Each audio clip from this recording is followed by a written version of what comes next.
Pray let me introduce myself to you. My name is Cecily Cardew.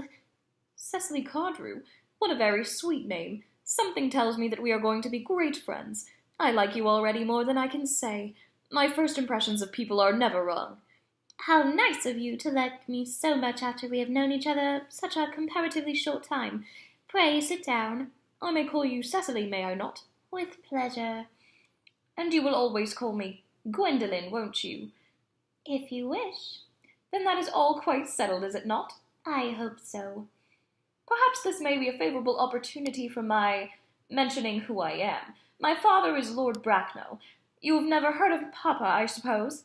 I don't think so. Outside the family circle, Papa, I am glad to say, is entirely unknown. I think that is quite as it should be. The home seems to me to be the proper sphere for a man, and certainly once a man begins to neglect his domestic duties, he becomes painfully effeminate, does he not? And I don't like that. It makes men so very attractive.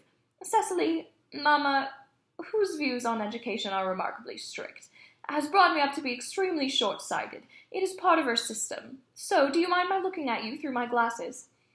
Oh, not at all, Gwendolen. I am very fond of being looked at. You are on a short visit, I suppose? Oh, no, I live here. Really? Your mother, no doubt, or some female relative of advanced years resides here also? Oh, no, I have no mother, nor, in fact, any relations. Indeed? My dear guardian, with the assistance of Miss Prism, has the arduous task of looking after me. Your guardian? Yes, I am Mr. Worthing's ward. Oh, is it strange? He never mentioned to me that he had a ward. How secretive of him. He grows more interesting hourly.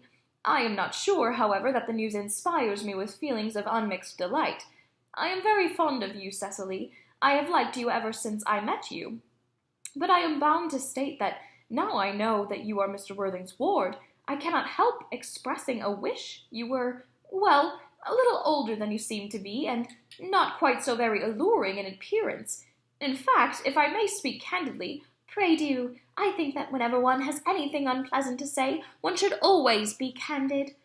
Well, to speak with perfect candour, Cecily, I wish that you were fully 42, and more than unusually plain for your age.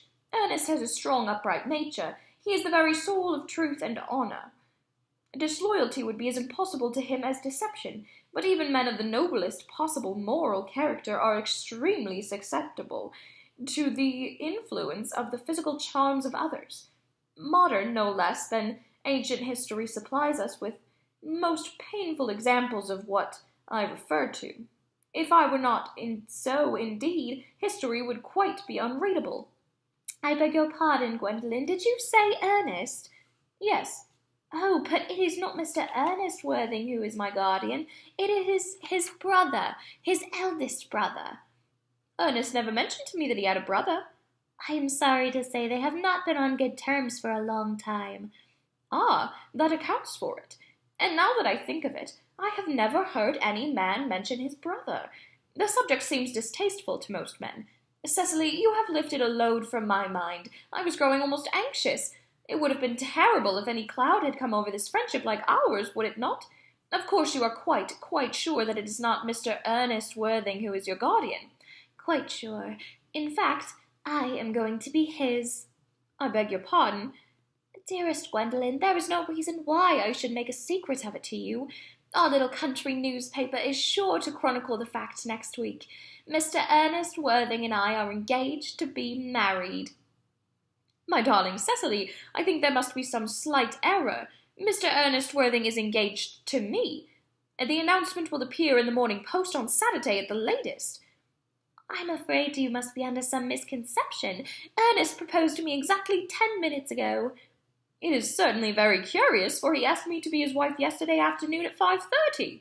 If you would care to verify the incident, pray do so. I never travel without my diary. One should always have something sensational to read in the train. I am so sorry, dear Cecily, if it is any disappointment to you, but I am afraid I have the prior claim. It would distress me more than I can tell you, dear Gwendolen, if it caused you any mental or physical anguish, but I feel bound to point out that since Ernest proposed to you, he clearly has changed his mind. If the poor fellow had been entrapped in any foolish promise, I shall consider it my duty to rescue him at once, and with a firm hand. Whatever unfortunate entanglement my dear boy may have gotten into, I will never reproach him with it after we are married. Do you allude to me, Miss Cardew, as an entanglement? You are presumptuous. On any occasion of this kind, it becomes more than a moral duty to speak one's mind. It becomes a pleasure. Do you suggest, Miss Fairfax, that I entrapped Ernest into an engagement? How dare you? There is no time for wearing the shallow mask of manners. When I see a spade, I call it a spade. I am glad to see that I have never been a spade. It is obvious that our social spheres have been wildly different.